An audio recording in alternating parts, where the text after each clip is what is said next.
C'est un pays qui reçoit beaucoup d'investissements étrangers en ce moment. Vous parlez de la Turquie, de la Chine également. L'absence d'État permet aussi j'ai envie de dire, de faire des affaires plus facilement. C'est un pays clé dans la région. C'est un pays, mais c'est pas un État, effectivement. Parce que tout à l'heure, on disait qu'est-ce que la Somalie, mais c'est tout sauf un État.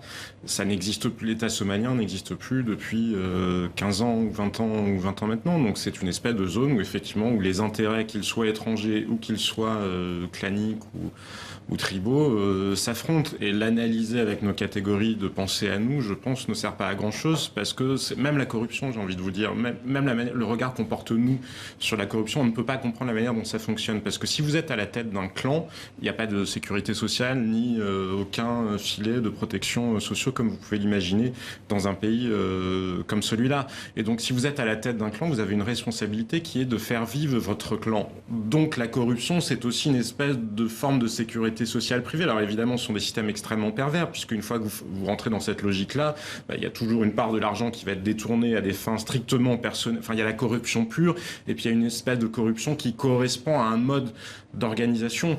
Donc